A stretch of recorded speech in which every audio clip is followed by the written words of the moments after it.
today's video, we're going to talk about combining ideas from the last two videos. So, last video was talking about adding a parry or post sort of component to your solo drills. Video before that was the permutation cuts concept, where you throw pairs of cuts, undertaking every conceivable permutation. So this action here is looking at from different parry positions, throwing any given cut. The general idea of this would, as is probably obvious to just about anyone watching this, to make it so that our riposte are less predictable and therefore more likely to actually hit our opponent. This doesn't address the obvious tactical components of where our opponent's sword is, what kind of strategy they're employing, and what I should do as part of my ripostes to address those factors. It's outside the scope of what I can do in a solo drill readily with this sort of video. So, one of the things that is necessarily the case is that we are making a point of throwing the smallest cut that we can from whatever guard position we're in. So, from St. George's guard, I can throw great big shoulder cuts without having to alter my mechanics in any meaningful way. What's more meaningful, though, is for me to throw small cuts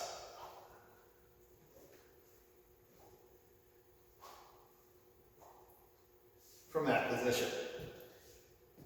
So that's the basic sort of challenge that you face with this. Some of these actions, as you're going through trying to figure out all the permutations of this, you may conclude are not particularly good mechanics. And I would say explore that a bit, because the reality, of course, is that it's not always going to be advantageous from the overall tactics of the fight to make sure that we can do the hardest hit that we can. And there's this piece of advice that shows up in the late in our tradition, and I don't know specifically how it shows up in later broadsword or saber traditions. I would be surprised to find there are at least some authors who make this sort of idea. Don't shun the targets. Don't refuse to do a lighter hit because you're overemphasizing the more damaging cuts. If the scenario is one where all you can get is a cut with awkward mechanics, land that because it has the potential to affect the outcome of the fight to your favor. Even if it's not as sure a thing in terms of how it ends up affecting the fight. So for instance, an outside guard, my cut 6 is not going to be the most damaging cut. The reliability with which that will permanently end or immediately end my opponent's ability to fight back against me is low, but it's better than not doing anything from that situation and simply parrying and withdrawing in terms of the overall fight, in all likelihood. So, practice all the different mechanics. And practice with them different kinds of pieces of footwork. And this different kinds of pieces of footwork thing also helps address the mechanics question of those poor mechanics kinds of hits. So, we can of course do the drill static to begin with, okay, starting from like an outside guard here, 1, come back to an outside guard, 2, come back to an outside.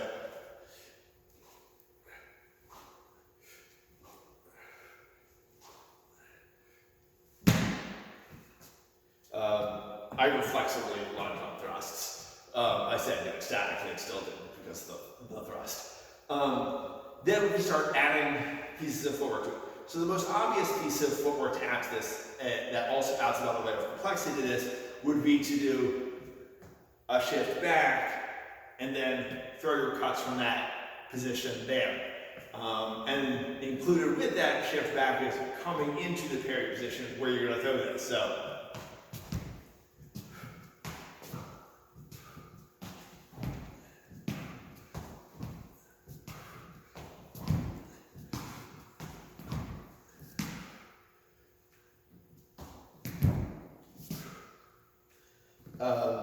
you can layer things onto that. You can do that with a retreat in advance. You can do that with a retreat lunge, things like this. But one of the other pieces is to consider if the range is such that you're not going to move your feet much, what can you do to improve the mechanics of the cut?